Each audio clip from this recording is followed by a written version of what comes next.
오늘 우리에게 주신 하나님의 말씀은 마가복음 14장 22절로 24절 말씀, 마가복음 14장 22절로 24절 말씀 세 구절이니까 여러분 같이 한 목소리로 읽겠습니다. 목소리를 크게 같이 듣도록 하죠. 생명의 말씀을 읽을 때 여러분에게 귀한 은혜가 있기를 바랍니다. 시작. 그들이 먹을 때에 예수께서 떡을 가지사 축복하시고 떼어 제자들에게 주시며 이르시되 받으라 이것은 내 몸이니라 하시고 또 잔을 가지사 감사기도 하시고 그들에게 주시니 다 이를 마시매 이르시되 이것은 많은 사람을 위하여 흘리는 나의 피 곧 언약의 피니라. 아멘. 저는 말씀의 제목을 십자가라 이렇게 정했습니다. 사실 오늘 본문의 말씀은 십자가라는 말은 없습니다. 주님께서 잡히시기 못 박히시기 하루 전날 저녁에 예수님의 제자들과 함께 나누었던 최후의 만찬에서 있었던 말씀입니다.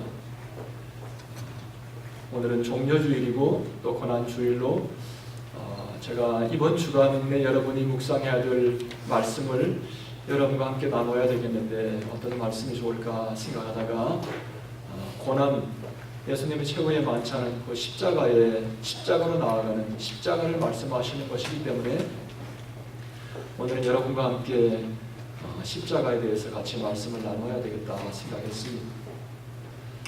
오늘은 여러분이 아시는 것처럼 교회 달력 처치 캘린더에 의하면 종려주일이라 이렇게 합니다. 종려나무는 우리는 잘 볼 수 없는데 밤추리라고 하죠.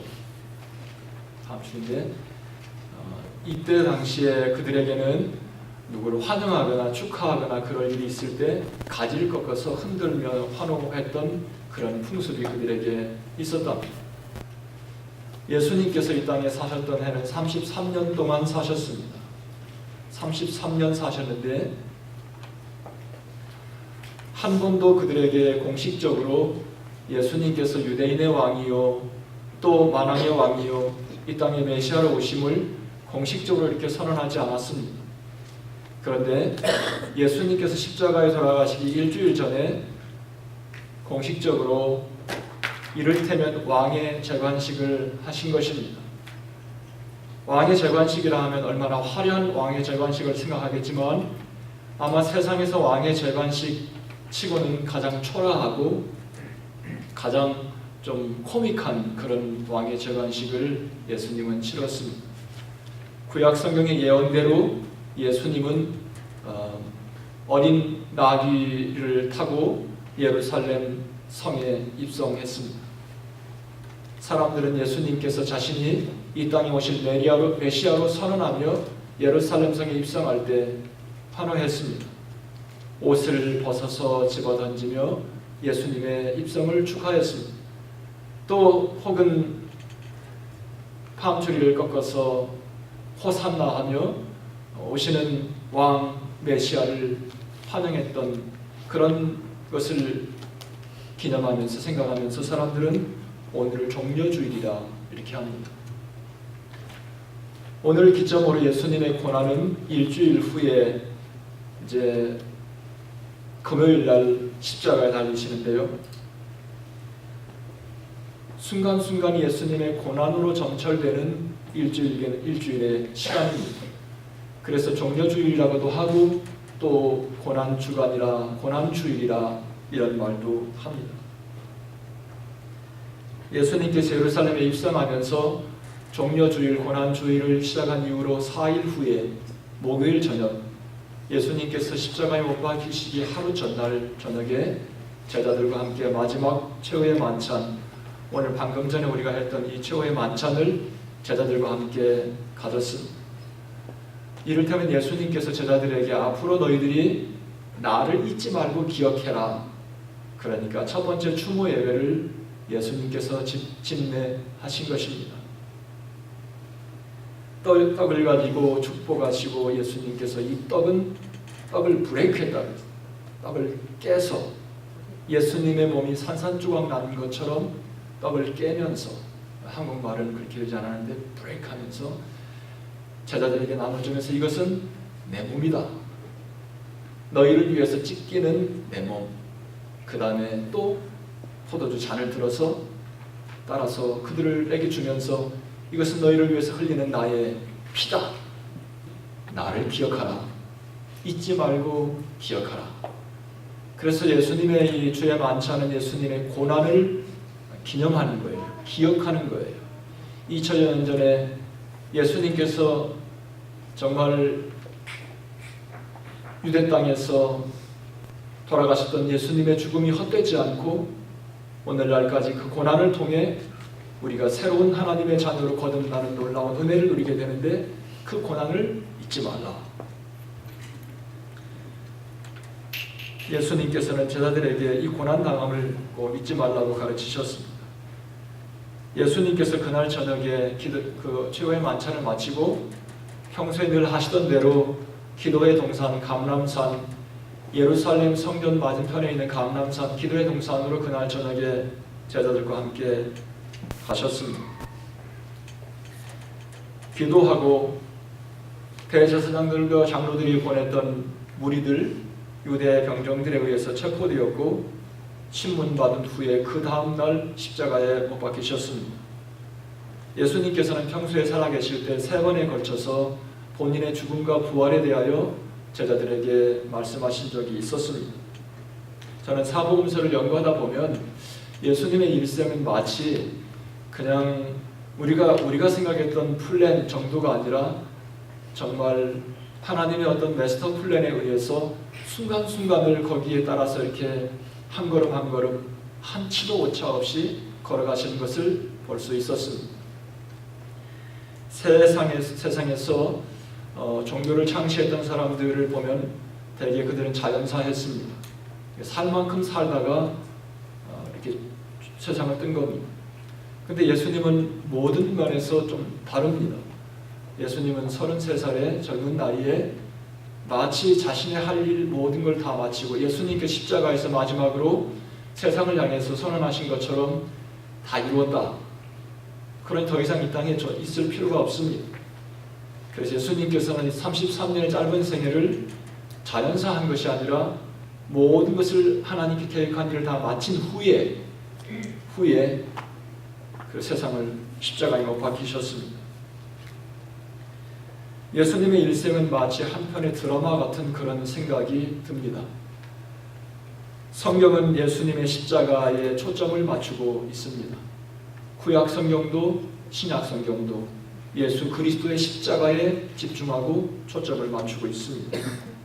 예수 그리스도는 생각하면 생각할수록 우리에게 신비롭습니다. 왜냐하면 세상은 예수를 십자가에 못 박았습니다. 세상은 예수를 십자가 위에서 짓밟았습니다. 이것은 예수는 십자가에 못 박으면 끝나리라. 예수는 십자가에서 이렇게 처참하게 우리가 처형하면 다시는 예수라는 존재는 역사에서 사라질 것이라고 세상은 생각했습니다. 그들은 예수를 십자가에 못 박으면서 예수는 이제 없어졌고 우리가 승리했다고 그렇게 선언했습니다. 그러나 희한하게도 예수는 십자가로 승리했다는 사실이 아이러니한 것입니다. 예수님의 십자가는 패배가 아니라 승리의 쟁취다. 그 다음에 예수님의 부활은 승리를 확인하고 그 다음에 세상에 예수님의 승리를 선언한 것이다. 그러니까 더 쉽게 말하면 예수님의 십자가의 죽음은 선으로 악을 이긴 것이다. 악으로 예수님을 눌러서 억누르고 압제하고 했었지만 예수님은 도리어 선으로 악을 이기고 예수님을 십자가에 못 박았던 세상의 모든 무리들은 흔적도 없이 사라졌지만 십자가에 못 박혔던 예수는 오늘날까지 살아계셔서 우리에게 생명을 주시는 하나님에게로 나가는 길을 열어놓으시는 진리의 본체가 되십니다. 19세기 독일의 철학자 니체는 예수님의 십자가를 비웃었습니다. 예수님의 십자가를 비웃었던 사람들이 한두 사람이 아니에요. 그는 예수님의 십자가를 비웃으면서 십자가에 하나님이 달리셨네. 이런 말인 거예요. 그러니까 십자가에 달린 십자가 위에 하나님, 이 말은 더 비웃는 말투로 하면 허허 하나님께서 십자가에 달리셨네. 철학자 니체는 십자가 위에서 초라하고 비참하고 짓밟힌 예수의 모습밖에 볼 수 없었습니다. 그러나 지금은 세상을 떴지만 이 시대의 영성 복음주의자로 알려졌던 잔 스타트 목사님은 철학자 니체가 비웃었던 그 그리스도, 십자가에서 피 흘리신 그리스도 때문에 내가 그리스도인이 되었다. 아이러니 아닙니까? 십자가에는 신비로운 은혜가 있습니다. 성경은 이것에 대하여 십자가의 도가 멸망하는 자들에게는 미련하고 구원 얻는 우리에게는 하나님의 능력이라. 제가 이번에 원래 성경에서 능력이라고 하는 말은 거의 대부분 듀나미스라고 하는 다이나마이트라고 하는 단어가 온 그 듀나미스에서 왔습니다. 이것도 제가 분명히 하나님의 능력할 때 듀나미스인데 어제 확인해보니까 듀나미스로 되어 있어요. 예수 그리스도가 초라하고 바보 같고 우습고 하지만 어떤 사람에게 구원받는 사람들에게는 이것이 하나님의 다이나마이트. 여러분, 세상에 누가 하나님의 능력, 하나님의 파워를 측량할 수 있었던가? 그런데 구원받는 하나님의 백성들에게는 초라하고 우스운 십자가가 측량할 수 없는 하나님의 파워를 경험할 수 있는 통로가 된다. 웃기지 않으세요? 아이러니 같지 않으세요? 신비롭습니다. 나는 고난주간 이 종려주의를 보내면서 우리 모두가 십자가에 좀 집중했으면 합니다. 도대체 십자가라는 무엇인가? 이와 같이 세상에 사람들이 생각이 엇갈리고 느낌이 엇갈리고 확신이 엇갈리는 십자가는 한마디로 정의하면 거룩한 사랑이다. 십자가는 거룩한 사랑. 그런데 거룩한 사랑이라는 말은 두 단어로 여러분이 기억해야 합니다. 십자가에는 양면성이 있다 이 말이겠죠. 십자가에는 양면성이 있다. 그 흉악한 십자가에는 하나님의 거룩함이 있고 그 흉악한 십자가에는 하나님의 사랑이 또 반면에 있다. 또 하나님의 심판과 하나님의 용서가 그 십자가에 있다. 십자가에는 양면성이 있다. 오늘 이 시간 저는 여러분과 함께 십자가를 묵상하며 이 두 가지 양면성을 여러분과 함께 말씀을 중심으로 나누려고 합니다. 첫 번째는 십자가는 거룩함을 지키려고 하는 하나님의 열심이다. 저는 이렇게 말하고 싶습니다. 십자가 그러면 거룩한 것을 잊어서는 안 됩니다. 여러분, 십자가 하면 니체처럼 십자가에 달리신 하나님밖에 볼 수 없다면 참으로 어리석은 것입니다. 그의 일생은 그의 호흡이 끊어지는 그날 흙으로 돌아가서 흔적 없이 사라져 버릴 것입니다. 하나님은 십자가를 통해 우리에게 거룩함에 대한 하나님의 열심을 선언하고 있는 것입니다. 십자가는 여러분이 잘 아시는 것처럼 십자가는 로마의 괴수들을 처형하는 형틀이었습니다. 로마인들은 매우 극악범, 국가를 전복시키려고 하는 극악범이나 흉악범들을 처형할 때 십자가형을 구형했다고 합니다. 구형. 그런데 제가 보니까 기록에 단 한 번도 로마 시민들에게 십자가형을 집행한 적은 없답니다. 로마 시민들에게. 로마의 정치가요, 철학가, 법률가였던 키케로, 여러분 키케로 잘 아시죠? 그는 십자가형을 통렬하게 비판하는 사람이었다. 보니까 암살당했더군요. 아마 그렇게 계속 국가의 어떤 정책에 대해서 반대하고 비판해서 그랬는지 모르겠지만 그는 말하기를 아예 십자가라는 단어를 우리의 생각 속에서 지워버려야 한다. 어쨌거나 로마 시민들에게는 십자가형을 집행하지 않았답니다. 그런데 예수님께서는 십자가에서 돌아가셨습니다. 아까도 말씀드렸지만 그런데 아이러니하게도 기독교는 십자가 위에 섰다. 이것이 우리로 하여금 그냥 무시하고 지나칠 수 없는 사실인 것입니다. 십자가 없이는 기독교가 존재할 수 없다. 이렇게 십자가 없이는 기독교가 존재할 수 없다. 뿐만 아니라 기독교를 어떤 상징물로 말하라면 뭘 생각합니까? 뭐를 기독교를 상징하는 걸로 말할 수 있겠어요? 십자가예요. 그렇죠? 우리는 교회마다 십자가를 걸죠. 교회를 지면 제일 먼저 지붕에 십자가를 꽂고 강대상에 십자가를 달고 십자가를 중심으로 모인 공동체임을 말하고 있습니다. 그래서 교회를 상징하는, 기독교를 상징하는 물이 마치 십자가처럼 십자가가 되었습니다. 십자가는 기독교의 핵심이다. 십자가를 모르고 크리스찬이 되었다면 우리의 믿음을 다시 한번 돌아봐야 합니다. 십자가는 죄와 불가분의 관계입니다. 거룩하신 하나님은 죄를 결코 용납할 수 없습니다. 세상에 죄가 없는 분은 하나님 한 분밖에 없습니다. 그러므로 하나님께서는 창조한 이 피조 세계에 죄를 남겨놓지 않았습니다. 거룩하게 창조된 하나님의 피조물인 사람과 온 세상이 거룩하게 성별되게 계속 유지되기를 하나님은 원하셨습니다. 죄를 용납할 수 없는 하나님, 거룩하게 창조하셨던 하나님, 이 피조세계에 죄가 들어와서 하나님의 피조세계를 파괴하고 있었습니다. 로마서 3장 23절에 보면 모든 사람이 죄를 범했다. 또 로마서에 보면 단 한 사람도 의로운 사람이 없다. 이 세상에 인간이라고 생긴 모든 피조물은 다 죄가 있다.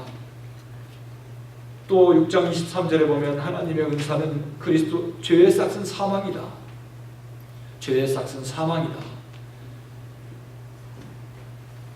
거룩하신 하나님은 죄를 용납할 수 없기 때문에 결국은 이 피조세계, 죄 가운데 빠져버린 세계가 하나님의 심판 아래 놓여 있습니다. 하나님께서는 사랑하고 축복하며 피조한 피조세계를 죄 가운데 멸망하도록 남겨두지 않았습니다. 죄 가운데 빠진 사람을 하나님은 건져내셨습니다. 히브리서 9장 27절에 보면 한 번 죽는 것은 사람에게 정한 것이고 그 후에는 심판이 있다. 하나님께서는 이 피조세계, 죄 가운데 빠져있는 모든 세계 위에 심판의 방망이를 들고 계심을 우리에게 말씀하십니다.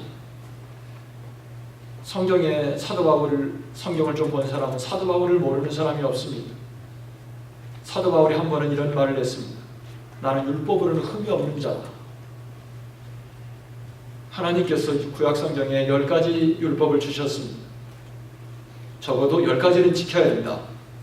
근데 사도 바울은 어려서부터 신앙교육을 잘 받았던 사람이기 때문에 그는 하나님께 주신 10가지 계명을 다 잘 지켰다고 확신했습니다. 그러나 하나하나 생각해 보니까 자기가 자신 없는 한 가지가 있었어요. 그게 뭔 줄 아세요? 탐심이야, 탐심. 내가 하나님을 경외할 수도 있고, 내가 다른 사람을 죽인 일도 없고, 다른 사람 볼 때 내가 음란한 마음을 품은 적도 없고, 죽인 적도 없고, 도둑질한 적도 없고, 부모를 공격하고 형제를 사랑하는데 내 마음속에 내가 하나님 앞에 자신 없는 한 가지 탐심. 내가 남의 것을 보고 탐심을 부리는 것은 내가 하나님 앞에 자신 없다. 그래서 로마서 7장 24절에 보면 오호라 나는 공고한 사람이로다. 이 사망의 몸에서 누가 나를 건져내랴. 바로 사도 바울이 내가 넘을 수 없는, 하나님 앞에 자신할 수 없는 이 한 가지. 세상에 의인은 하나도 없습니다. 하나님께서 우리에게 사망의 몸, 죄 가운데 신음하는 우리에게 불꽃 같은 눈으로 우리에게 바라보시며 말씀하십니다. 베드로서에 보면 내가 거룩하니 너희도 거룩해야 된다. 우리가 이 땅에 살면서 이루어야 될 우리의 한 가지 분명한 길, 목표, 우리의 삶은 거룩한 삶이 되어야 합니다. 거룩한 것은 여러 가지 말을 내려놓고라도 구별됐습니다. 다르다는 말입니다.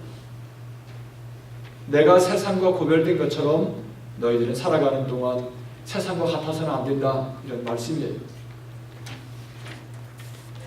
또 성경은 우리에게 평강의 하나님이 친히 너희를 온전히 거룩하게 했다. 우리에게 거룩할 뿐만 아니라 하나님께서 거룩하게 하셨습니다. 그리고 우리 온 영과 혼과 몸이 우리 주 예수 그리스도 강림하실 때에 어떻게 보존되기를 원한다고요? 흠없게 보존되기를 원합니다.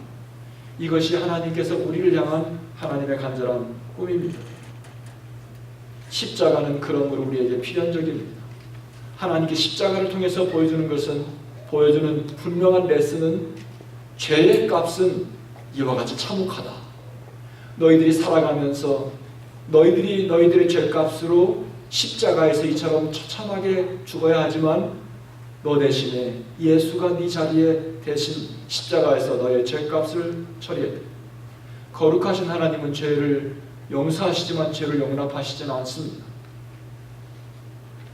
빛과 어둠이 공존할 수 없듯이 죄를 가지고 하나님 앞에 설 수 없습니다. 그러므로 우리는 매번 예배 드릴 때마다 하나님 앞에 먼저 죄를 고백하라. 무엇이든지 내가 예수님의 이름으로 내가 입으로 고백하면, 신하고 인정하면 그 죄가 내 삶에서 떠나고 용서가 임하고 하나님의 자녀로 내가 회복될 것이다. 그래서 우리는 하나님의 방에 나아갈 수 있는 것입니다. 십자가를 통해서 하나님께서 거룩하게 창조한 거룩한 피조물을 끝까지 거룩하게 반드시 지키려고 하는 하나님의 열심이 십자가 속에 있는 것입니다. 어쩌면 십자가를 우스개로 보았던 니체는 하나님의 첫 번째 이 메시지를 발견하지 못했던 것 같습니다. 두 번째, 십자가는 하나님의 사랑의 절정이고 증거다. 십자가는 하나님의 심판, 엄위하신 하나님, 거룩하신 하나님, 거룩하지 못한 것을 용납하지 않는 하나님, 심판, 무서운 하나님, 법을 지키시는 하나님. 그렇지만 또 십자가 안에는 양면성이 있다 했죠. 두 번째는 하나님의 사랑의 절정이다. 그리고 하나님의 증거품이다. 십자가는 하나님이 나를 얼만큼 사랑하는 증거예요. 얼만큼 사랑했어요. 목숨을 바칠 만큼. 아마 어쩌면 이 세상에서 우리가 살아가는 동안 목숨을 바칠 만큼의 사랑을 우리가 기대할 수 있는 건 부모 자식 간의 사랑밖에 없을 것 같아요. 물론 요즘에는 하도 세상이 험해서서 엄청난 세상 속에 살고 있지만, 아마 부모님의 마음은 자식이 잘못돼서 못쓸 짓을 해서 더 이상 구제불능이면 그곳에 달려가서 차라리 나를 잡아가시오, 차라리 나를 그 속에 집어넣고 내 자식을 꺼내주시오, 내가 잘못했습니다, 내 탓입니다, 이런 말은 부모님밖에 할 사람 없습니다. 마치 우리는 십자가를 보면서 하나님께서 그 안타까운 마음을 십자가 위에서 우리에게 말씀하고 계시는 것입니다. 침례 요한은 예수님께서 공생애로 들어가면서 처음 세상에 자신의 모습을 드러내실 때 뱀티즘을 요단강에서 하셨는데, 예수님을 부르면서 보라, 세상 죄를 지고 가는 하나님의 어린 양이다. 예수님은 그러니까 세상 죄를 다 짊어지고 가서, 예수 안에 있으면 우리의 죄는 도말돼요. 내 스스로 해결할 수 없는 나의 죄, 내 스스로 거룩할 수 없는 나의 이 구제불능의 나의 삶이 희망을 찾을 수 있는 유일한 길은 예수 안에 내가 있을 때, 예수가 나의 죄를 도말하고, 예수가 나의 죄를 용서하고, 예수가 나의 죄를 십자가에서 못 박아서 나를 자유케 하시는 것입니다. 세상 죄를 지고 가시는 예수님, 어린 양. 히브리서에 보면 그리스도도 많은 사람의 죄를 담당하시려고 단번에 들이신 바 되었다. 그러니까 예수님은 십자가에서 많은 사람의 죄를 담당했다. 단번에 드렸다. 뿐만 아니라 고린도서에 보면 하나님이 죄를 알지도 못하시니, 예수님은 죄가 무엇인지도 몰라요. 이 땅에 인간의 모습을 하고 살면서 단 한 번도 죄를 진 적이 없는 순결하신 어린 양, 죄를 알지도 못하신 우리를 대신하여 죄를 사봤다.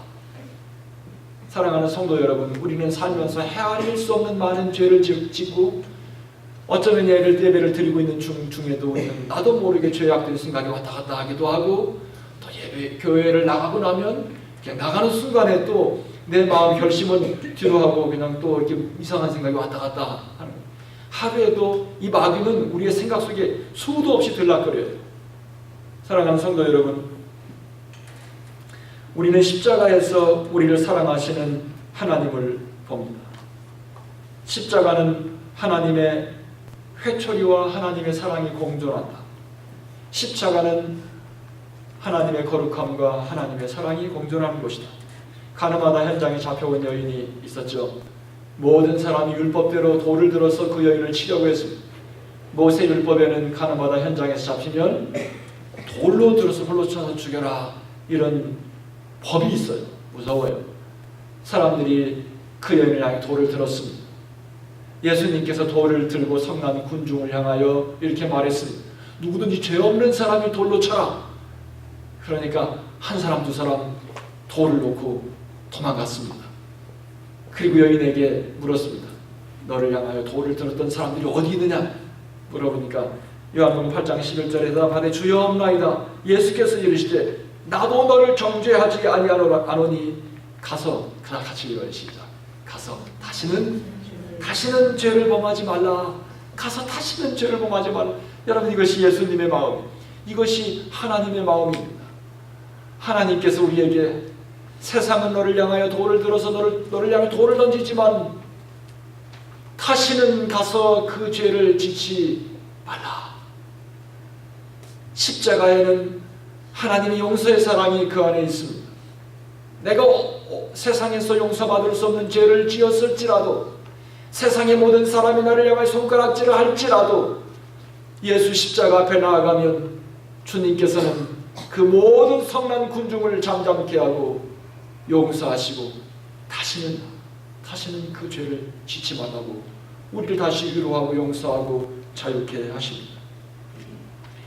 십자가를 볼 때마다 우리는 우리를 사랑하시는 하나님의 마음을 볼 수 있어야 합니다. 요한복음 3장 16절에 보면 하나님이 세상을 이처럼 사랑했다. God so loved the world.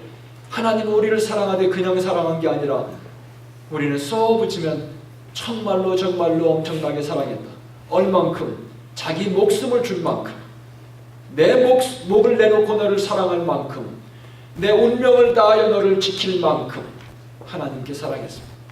사랑하는 성도 여러분, 하나님의 사랑, 우리 주 예수 그리스도의 사랑, 하나님의 사랑을 잘 이해하지 못하니까 인간의 몸으로 오셔서 우리에게 하나님의 사랑을 구체적으로 보여주신 우리 주 예수 그리스도 십자가의 사랑이 있는 한 우리의 삶은 아직도 희망이 있습니다.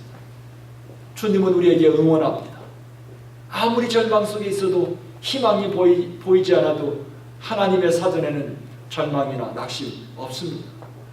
우리를 촉구하며 희망으로 불러내시는 하나님, 십자가를 볼 때마다 하나님의 그 간절한 절절한 사랑을 느끼게 되는 것입니다. 십자가는 기독교의 핵심, 예수님의 삶의 핵심, 뭐라고요? 십자가. 그래서 오늘 찬송은 십자가, 내가 처음 볼 때에 나의 두근거리는 마음, 나의 죄스러운 마음, 나의 미안한 마음, 내 죄 때문에 내 죄를 짊어지고 십자가에서 33세에 자연사가 아니라 내 죄값으로 대신 죽으신 예수님. 십자가는 사랑이다. 1549년은 일본 역사의 새로운 기점이 되었던 해입니다. 1549년 포르투갈의 선교사를 통해 그리스도의 복음, 캐톨릭이 처음으로 전파되었던 해입니다. 일본의 기독교가 전파되었을 때 혹독한 핍박이 일본 열도를 휩쓸었습니다. 수많은 사제들과 사람들이 순교했습니다. 여러분이 아시는 엔도 슈샤코가 썼던 침묵이라는 책은 그들의 그 발자국이 너무나도 그 저자의 마음에 절절히 다가와서 그는 침묵이라는 책을 쓰게 되었다고 말합니다. 일본의 피 흘린 그리스도인들, 기독교인들의 피 흘린 역사를 전하고 있는 책입니다. 사제들이 순교하고 추방당하고 선교사들을 통해 예수 복음을 받아들였던 사람들이 무참하게 순교했습니다. 자기들이 전했던 복음을 듣고 자기들이 보는 눈앞에서 순교하는 사랑하는 성도들을 바라보며 선교사들의 마음이 어떠했겠습니까? 엔도 수샤코가 썼던 침묵의 주인공인 로드리고 신부에게도 핍박이 다가왔습니다. 핍박자들은 신부로 하여금 너희들이 섬겼던 성도들이 보는 앞에서 이 성화의 발로 밟고 지나가면 너도 살려주고 너의 성도들을 죽이지 않고 살려주겠다. 갈등하며 로드리고 신부는 갈등하고 고민하고 차마 예수님의 성화의 발로 밟을 수가 없었습니다. 신부는 회개하지 못하고 절규하는 신부는 떨면서 이렇게 하나님 앞에 호소했습니다. 하나님, 왜 당신은 계속 침묵만 하십니까? 하나님, 무엇이 참된 사랑입니까? 제가 하나님께 회개하지 않고 성화를 밟고 지나가는 것이 이 백성을 살리는 길이 아닙니까? 배교와 순교의 갈림길에서 하늘을 향해 절규하는 그에게 세미한 음성이 들려왔습니다. 밟아라, 성화를 밟아라. 나는 너희들에게 밟히기 위해 존재하느니라.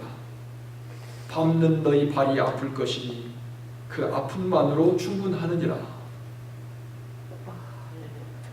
이 작품을 썼던 앤도 슈샤고는 발가락의 흔적으로 패이고 닮은 성화를 보며 성화를 밟았던 사랑하는 성도들의 그 아픔이 그에게 전해지면서 이 작품을 쓰지 않을 수가 없다고 합니다.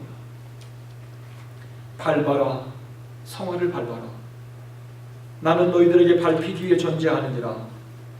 밟는 너희 발이 아플 것이니 그 아픔만으로 충분하느니라.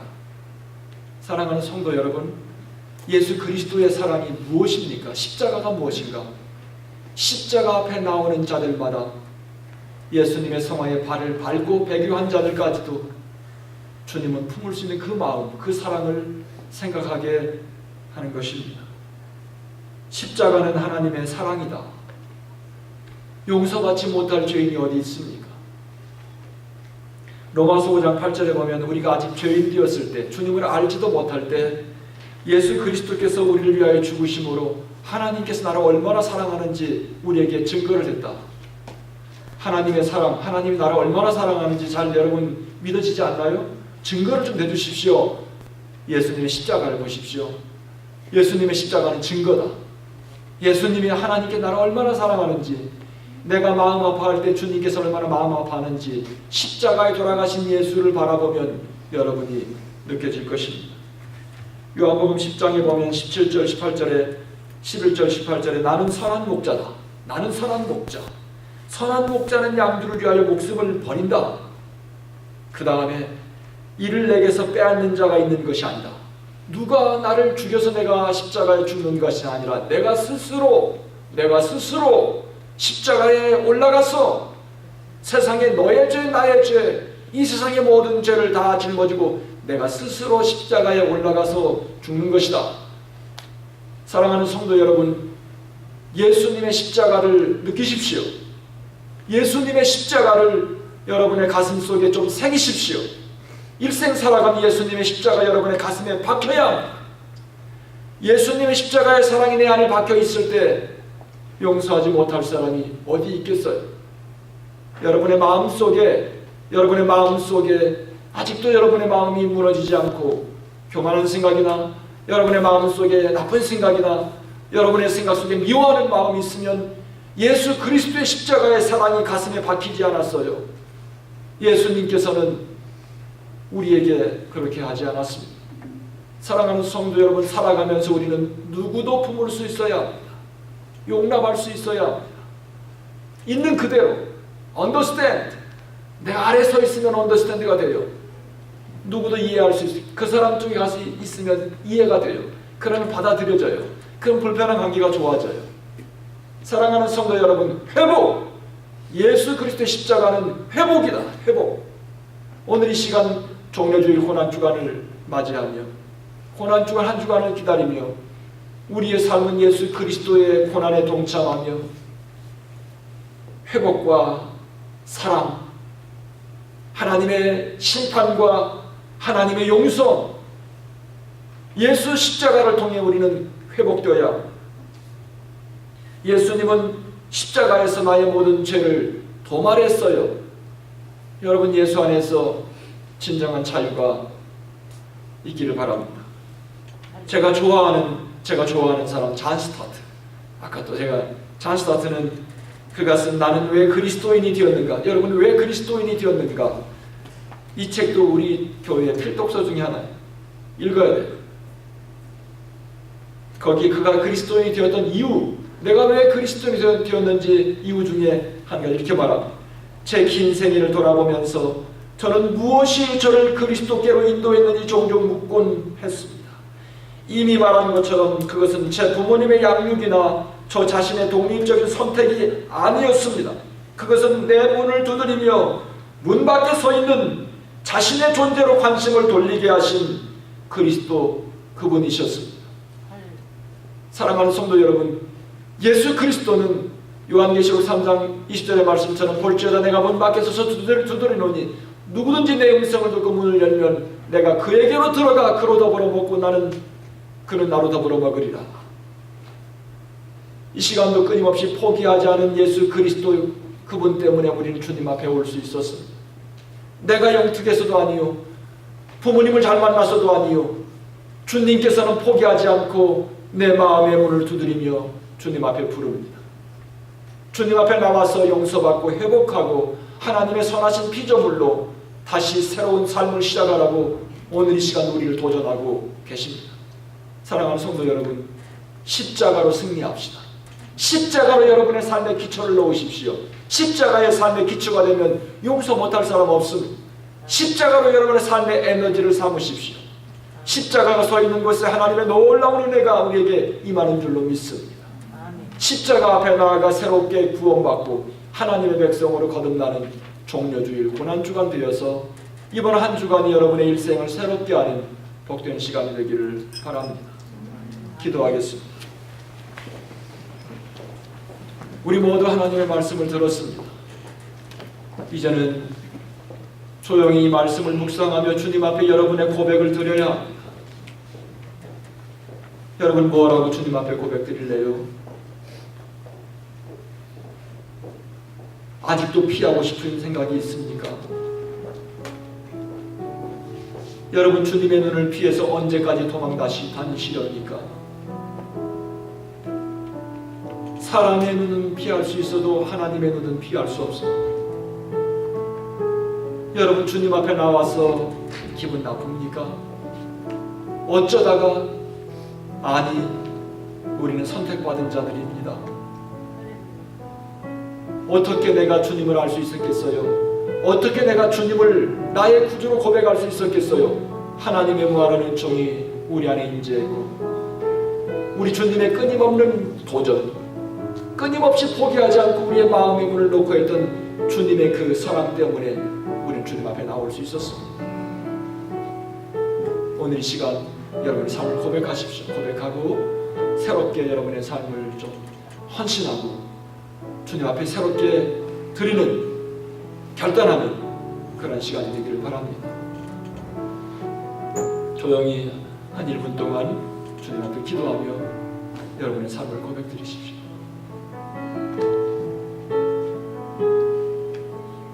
하나님,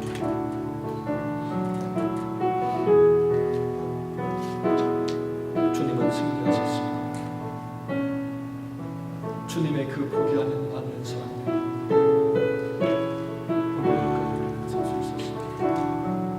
할렐루야, 할렐루야.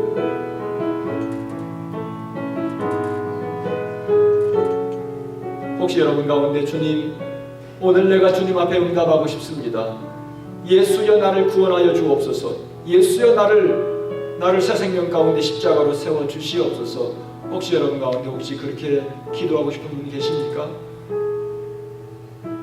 주님의 음성이 여러분에게 들리지 않습니까? 여러분의 한단한 마음을 주님 앞에 드리십시오. 주님, 내 마음이 얼음처럼 차갑습니다. 내 마음이 돌처럼 굳어 있습니다. 빗장을 지른 문처럼 내 마음이 닫혀 있습니다. 하나님이 보이게 하옵소서. 예수 그리스도의 십자가가 내 눈에 들어오게 하옵소서.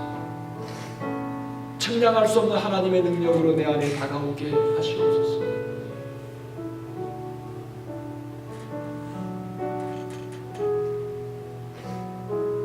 혹시 여러분 가운데 주님, 나는 지금까지 예수님을 나의 구주로 고백했지만 한 번도 세례나 침례를 통해 나의 신앙을 고백한 적이 없습니다. 침례로 나의 신앙을 고백하고 싶습니다. 혹시 그런 분 계세요?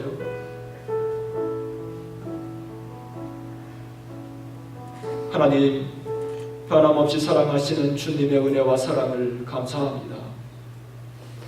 연약하고 허물 많은 인생들은 늘 우리 안에 갇혀 있습니다. 저희들 안에서 생각하는 작은 세상에서 나와 주님께서 창조하신 주님의 세계에 들어가 하나님의 은혜와 축복을 누리는 우리 모두 되게 하옵소서. 십자가로 길을 내신 하나님, 십자가로 주님 앞에 나아갑니다. 어떠한 죄도 십자가에서 다 덮어주시는 하나님, 십자가로 일생을 승리하고 십자가로 주의 은혜를 누리고 십자가로 측량할 수 없는 하나님의 능력을 경험하는 우리 모두가 되게 하여 주옵소서. 예수님의 이름으로 기도합니다. 아멘.